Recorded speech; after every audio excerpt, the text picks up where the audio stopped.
अस्सलामुअलैकुम व्यूअर्स, उम्मीद है कि आप सब ठीक होंगे। Welcome to my channel visual medicine.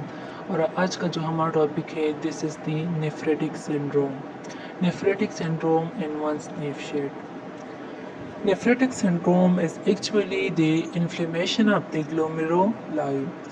Nephritic syndrome हमारे पास एक ऐसी सिंड्रोम है, एक ऐसी क्लिनिकल कंडीशंस है जिसमें ग्लोमेरुलाई जो नेफ्रॉन की ग्लोमेरुलाई वाली पार्ट है उसमें उसकी इन्फ्लेमेशन हो जाती है in it resulting in haematuria, hypertension, reduce kidney function, oliguria and mild to moderate proteinuria.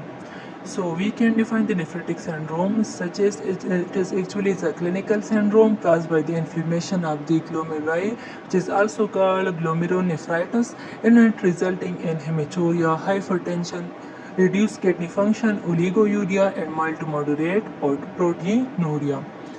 Next हम देखते हैं कि नॉर्मल ग्लोमेरुलर फंक्शन कैसे होता है। तो ग्लोमेरुलस का जो नॉर्मल फंक्शन है वो ये है कि वो ब्लड को फिल्टर करता है और जो एक्सेस ऑफ सब्सटेंसेस होती है उसको एक्सक्रीट करता है बॉडी से, यानी जो वेस्ट मटेरियल्स होती है उसको एक्सक्रीट करता है।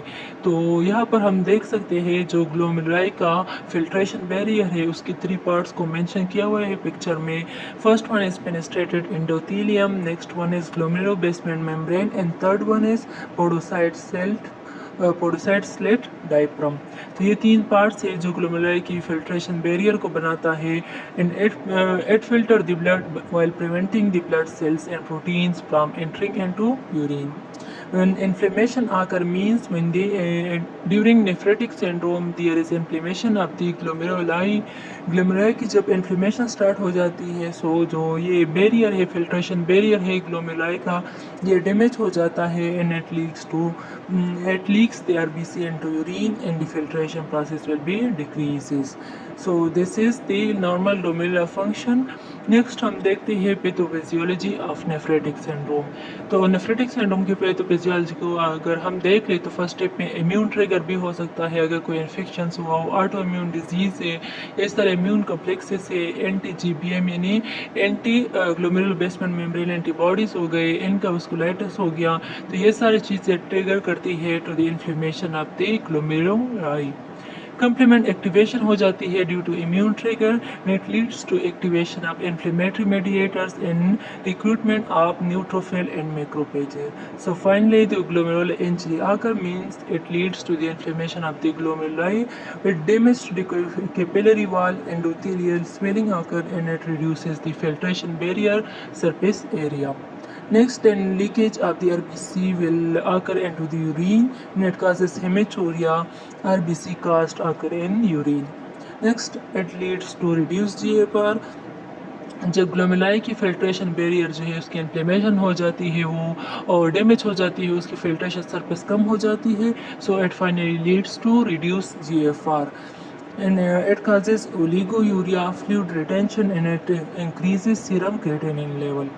And at last salted water retention occur which finally leads to hypertension and edema. So these are all about the pathophysiology of nephritic syndrome and also the features of the nephritic syndromes, which is hematuria, oligouria, इस तरह salt and water retention which leads to the hypertension and edema. Next हम देखते हैं causes of nephritic syndrome को। तो जो primary causes है यानी जो काजेज ग्लोमेरुलाई की इन्फ्लेमेशन काज करती है और वही जो ग्लोमेरुलाई की सारी डिजीजेस है उसमें हमारे पास आता है IgA nephropathy, first infectious glomerulonephritis, membranoproliferative glomerulonephritis and rapidly progressive glomerulonephritis. उसको हम इन सारे डिजीज़ को हम आगे स्लाइड में डिटेल से पढ़ेंगे। ये ग्लोमेरुलाई की इन्फ्लेमेशन काज करती है नेट फाइनली काजेज दी नेफ्रेटिक सिंड्रोम। जैसे कि आप लोगों को पता है कि आइटस का लफ्ज़ जहाँ भी आता है इसका मतलब है inflammation. So nephritis means inflammation of the glomeruli means glomerulonephritis. और secondary causes of nephritic syndrome में हमारे पास आता है ल्यूपस नेफ्राइटिस जो इसेली की वजह से होता है, इस तरह इनका एसोसिएटेड वास्कुलाइटिस हो गया, एंटी GBM जो गुडपेस्टर डिजीज़ में होता है, इस तरह इन्फेक्शन एंडोकार्डाइटिस, हेपेटाइटिस B और हेपेटाइटिस C जो है ये सेकेंडरी काजेज हैं to cause the inflammation of the glomeruli. Next हम देखते हैं क्लिनिकल फीचर्स और cardinal features of nephrotic syndrome. तो यूरिनरी सिम्टम्स में हमारे पास आता है कोला कलर यूरिन और tea colour urine due to leakage of RBC and urine and it causes gross और माइक्रोस्कोपिक हेमेचूरिया। इस तरह माइल्ड प्रोटीनूरिया होता है। जिस तरह नेफ्रोटिक सिंड्रोम नेफ्रोटिक में हमने पढ़ा था कि वहाँ पर मेसियो प्रोटीनूरिया होता था, तो यहाँ पर माइल्ड प्रोटीनूरिया होता है और साथ में ओलिगोयूरिया होता है। नेक्स्ट हम देखते हैं फ्लूइड ओवरलोड को। जब सल्ट एंड वाटर की रिटेंशन होती है तो बॉडी में फ्लूइड ओवरलोड हो जाती है and it finally leads to facial puffiness specially at morning time, pedal oedema and also causes pulmonary edema at severe cases। Next हम देखते हैं हाइपरटेंशन इट कॉज करता है due to salt and water retention and also due to reduce GFR। इस तरह constituent symptoms में हमारे पास आता है fatigue, malaise, fever, infection is associated and also headache. These constituent symptoms are due to the inflammation process। Next हम देखते हैं hallmark features of nephritic syndrome, जिसमें हमारे पास सबसे पहले आता है haematuria. It is the most important sign that urine appear smoky tea colour और कोला कलर। आरबीसी कास्ट हमें यूरिन में मिलेंगे। RBC cast are highly suggestive of glomerulonephritis. Mild proteinuria हमें मिलेगा यूजुअली लेस देन 3.5 ग्राम पर डे और पर 24 our. Hypertension is very common due to fluid overload in nephrotic syndrome। और इस तरह जो किडनी की फंक्शंस है वो भी रिड्यूस होंगे। That leads to increase serum creatinine, increase urea in serum and इस तरह decrease GFR। नेक्स्ट हम देखते हैं कॉमन डिजीजेस को, जैसे कि पहले मैंने आप लोगों को मेंशन किया कि first one is post streptococcal glomerulonephritis. Post streptococcal means कि जब बॉडी में किसी पार्ट में स्ट्रेप्टोकोकल की इन्फेक्शन हो जाती है एंड पोस्ट स्ट्रेप्टोकोकल जब वो रिकवर हो जाती है उसके बाद जो है ग्लोमेरुलोनेफ्राइटिस हो जाती है, तो इसको हम पोस्ट स्ट्रेप्टोकोकल ग्लोमेरुलोनेफ्राइटिस बोलते हैं। It usually occur within 1 to 3 weeks after streptococcal infections of either throat or skin infection। और इसके क्लिनिकल फीचर्स में हमारे पास वही सारे नेफ्रोटिक सिंड्रोम के फीचर्स आएंगे, जैसे कि कोला कलर यूरिन हो गया, फेशियल एडिमा और फेशियल पिपनेस हो गया, हाइपरटेंशन हो गया and oliguria. Next is about investigations हम करवाएंगे, तो इसमें हमें लो C3 मिलेगा, एलिवेटेड एसोटाइटर मिलेगा, हेमेचूरिया और आरबीसी कास्ट भी मिलेंगे। ट्रीट हम कैसे करेंगे पोस्ट स्ट्रेप्टोकोकल ग्लोमेरुलोनेफ्राइटिस को, तो हम सपोर्टिव ट्रीटमेंट देंगे, जैसे कि साल्ट रिस्ट्रिक्शन हो गया, डायूरेटिक्स एंड ब्लड प्रेशर को कंट्रोल रखेंगे।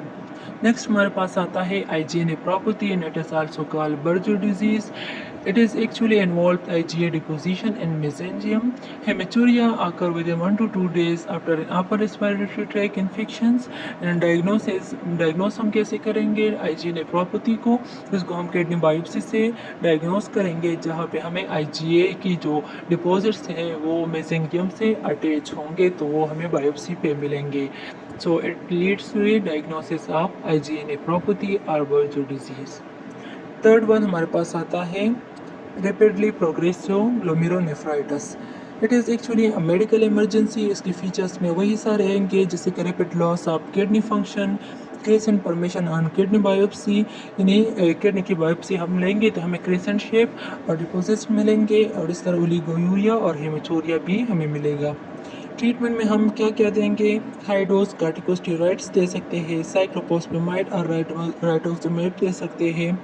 It usually depended on the cause and plasma exchange in selected cases, जैसे कि anti-GBM डिजीज़ में यानी गुड फास्टर डिजीज़ में हम प्लाज्मा की एक्सचेंज भी कर सकते हैं। And fourth and last one is about the lupus nephritis, and it is actually occur in systemic lupus erythematosus, means in lupus nephritis occur in SLE। और हम investigate कैसे करेंगे यानी कंफर्म कैसे करेंगे ल्यूपस नेफ्राइटिस को, तो इसमें हमारे पास NR positive, anti double stranded DNA positive and low C3 and C4 हमें इन्वेस्टिगेशंस पे मिलेंगे। So these are all the common diseases occur in nephritic syndrome. Next हम इन्वेस्टिगेशंस पे आते हैं कि हम नेफ्रोटिक सिंड्रोम को इन्वेस्टिगेट कैसे यानी कंफर्म कैसे करेंगे। तो सबसे पहले हम यूरिन आरी करेंगे। यूरिनोलाइसिस में हमें हेमेचूरिया मिलेगा, आरबीसी कास्ट मिलेंगे, माइल प्रोटीनोरिया मिलेगा और इस तरह डिस्मॉर्फिक आरबीसी भी मिल सकती है।